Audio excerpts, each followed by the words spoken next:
Sveiki! Šiandieną su jumis sveikinuosi iš nuostabaus grožio vietos Musteikos kaimo ir kalbame apie birželio astrologinės tendencijas. Karščiausia šio mėnesio naujiena tai, jog Jupiteris įžengia į Vėžio zodiako ženklą. Ir šiuo ženklu jis keliaus ateinančius 12 mėnesių. Būdamas Vėžyje, Jupiteris yra labai stiprus. Todėl galime tikėtis iš jo kuo nuostabiausių dovanų. Ir didžiausių dovanų gali tikėtis būtent vandens stichijos atstovai. Tai yra vėžiai, žuvis ir skorpionai. Taip pat dovanų Jupiteris nepagailės mergelėms ir jaučiams. Na ir mums visiems, būdamas šioje pozicijoje, jis iš tikrųjų padės spręsti klausimus susijusius su gyvenamąja vieta, spręsti kažkokius šeimyninius klausimus ir tarp kitko labai bus perspektyvus dalykas šeimyninis verslas.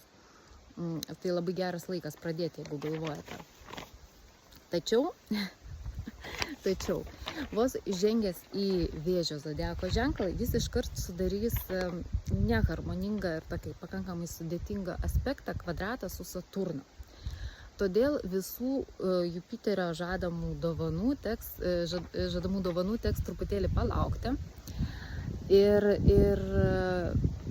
šitas kvadratas, kvadratūra, iš tikrųjų jie šiek tiek stabdys visus reikalus, stabdys mūsų projektus, stabdys mūsų tikslus. Galime gyventi šiek tiek pažemintose nuotaikose tokiose. Ir todėl labai svarbu sekti savo būseną, savo vidinę būseną, neužstrigti vieniems, neužsidaryti vieniems. Jeigu jums sunku, būtinai raskite su kuo pasikalbėti. Nesikankinkite vieni. Ir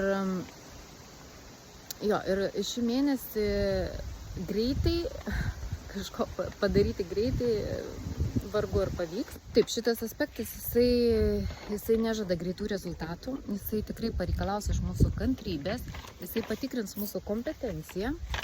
Ir iš tikrųjų, jeigu taip sąmoningai pažvelgti šitą aspektą, jisai turėtų mūsų stiprinti, jisai turėtų parodyti realią situaciją, jisai turėtų mums parodyti mūsų trūkumus ir ką mes galime sustiprinti, kad realiai pasiekti savo tikslų ir džiaugtis puikiais rezultatais. Tai siūlau taip ir žiūrėti tiesiog iškylančius sunkumus, nepereiti tą vadinamą aukos poziciją, nekaltinti visų aplinkui, nenuleisti rankų per anksti, nes rudenį Jupiteris ir Saturnas jie sudarys nuostabų aspektą ir tie, kas neišsigas ir pasistengs, rudenį galės skinti saldžius vaisius. Toliau dar iš gerų naujienų, tai Venera keičia ženklą ir birželio 6 dieną jie pereina į Jaučio zodiako ženklą, ten jaučiasi puikiai. Bet, ir vėlgi, vos perėjusi į Jaučio zodiako ženklą, Venera sudaro sudėtingą aspektą, įtemptą aspektą su Plutonu. Todėl prieš dalindama savo dovanas, ji išbandys mūsų santykius. Šitas aspektas dažnai kerta ir per piniginę, todėl atsargiai su investicijom šiuo metu. Bet jau nuo birželio 11 dienos, visą antrą mėnesio pusę, Venera gražiai savo keliaus Jaučio zodiako ženklų, emocijos rims, bus daug lengviau bendradarbiauti, daug lengviau susitarti. Tai geras laikas verslui, piniginiams klausimams spręsti, užsiimti menais, grožio kažkokiam procedūrom. Tikrai puikus laikas, taip tiesiog gerai leisti laiką. Iki 20 dienos, birželio 20 dienos, Saulė keliaus Dvynių zodiako ženklų, o tai reiškia, jo gyvenime labiausiai norėsis lengvumo, dinamikos, judėjimo, bendravimo ir naujų žinių. Todėl tikrai verta savo gyvenimą tuo praturtinti.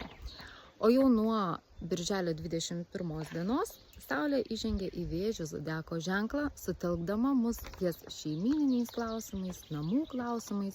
Ir visą mėnesį, iki galo mėnesio, tai yra, mes būsime susitelkę būtent į tai. Tai tokia trumpa apžvalga, birželio apžvalga iš Musteikos kaimo. Apibendrinant mėnesį galima būtų pasakyti, kad tai tikrai bus dinamiškas, kiek įtemptas, tačiau produktyvus mėnuo. Ir svarbiausia, reikia aiškiai apsibrėžti savo tikslus, nesiblaškyti, susikoncentruoti ties to, kas yra svarbiausia, apsišarvuoti kantrybę ir svarbiausia, tikėti savo jėgomis. Iki greito.